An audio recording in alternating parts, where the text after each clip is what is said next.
Even among the tales of heroes and villains, my story is unique. You see, I came from the very best of what this world has to offer. And the very worst. Which leads me to the most common of questions. Why? Why was I created? Why am I here?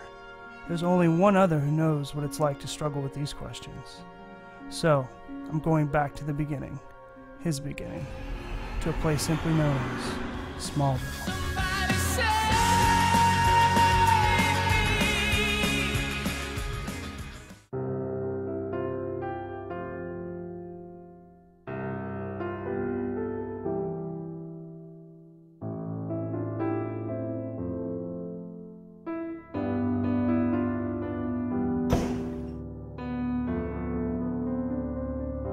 Good morning.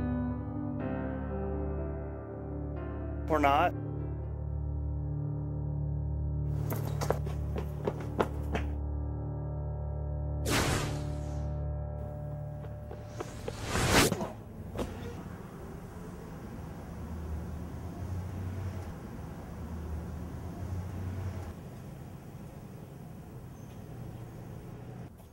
Here you go, Mayor. I believe this is yours. Oh, my goodness. Lord, how dare you do that?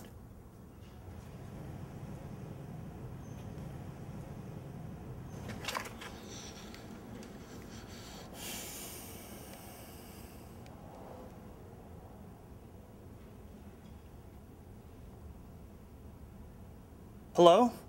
Professor Hamilton? It's Connor Kent. I need to see you. Right away. Thanks.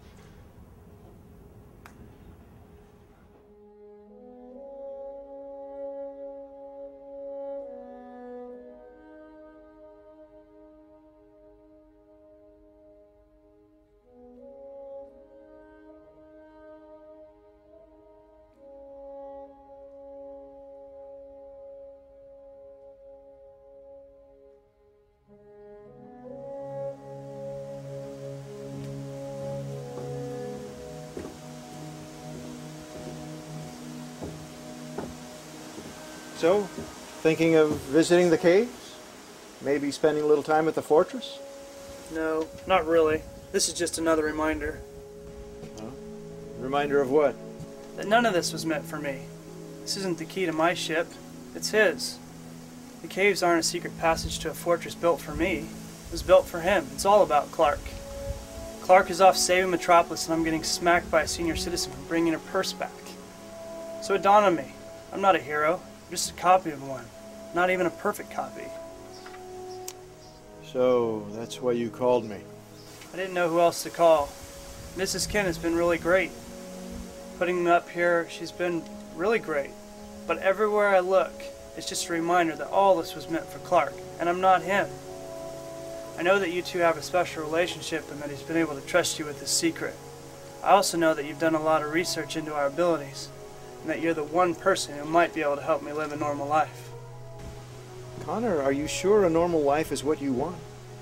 You are capable of amazing things, you know. Maybe even more than you realize. I'm not so sure your gifts are something I'd be so eager to rid myself of. See, that's just it. They aren't my gifts. They're his.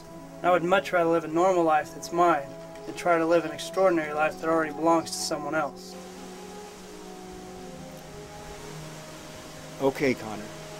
I may have a way to provide what you want, but I need you to be absolutely sure. You see, this process has never really been tested before, so there may be some unexpected side effects. And if it does work, it will change your life. There's no question about that. So, Connor, I need you to be sure, very, very sure, that this is what you want. I'm sure.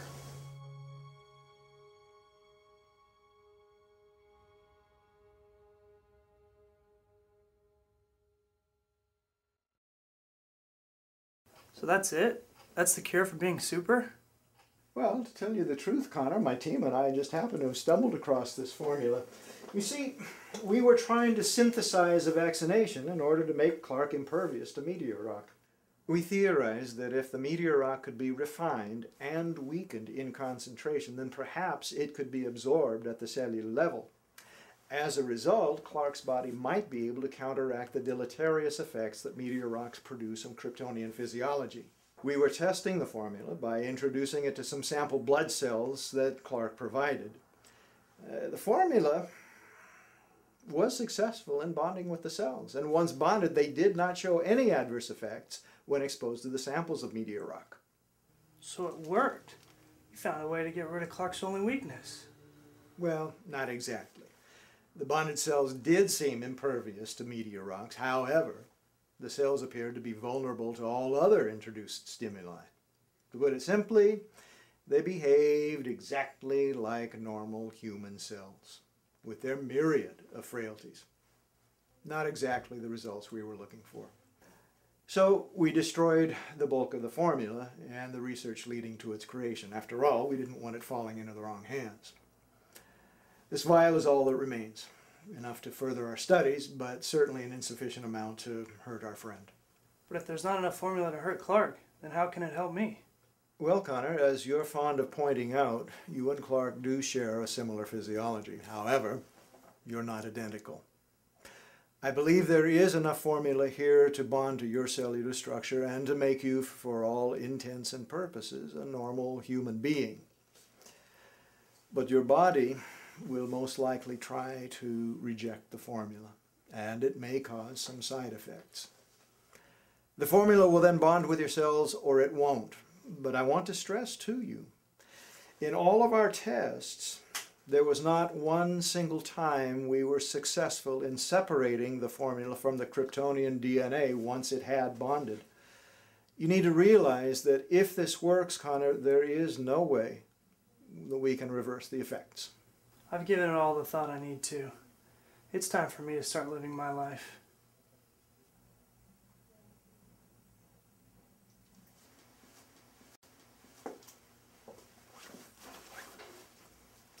Well, Connor, this may actually pinch a little. There should be enough meteor rock in the formula to allow the needle to penetrate your skin. Ready? I'm ready. All right.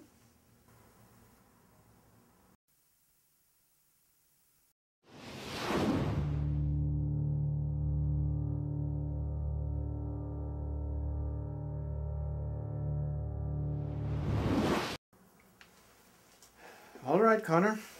Well, how do you feel? I feel exactly the same. Well, I told you there would be no telling exactly how the formula would react with your system. All we can do now is wait and see what happens. My suggestion to you is that you be up and on your way, go about your day, but be careful. You don't want to be lifting a harvester, something heavy, over your head and suddenly lose your strength. All right, you're the doc. I've got some chores to take care of at the farm for Mrs. Kent, so I guess I better get to it.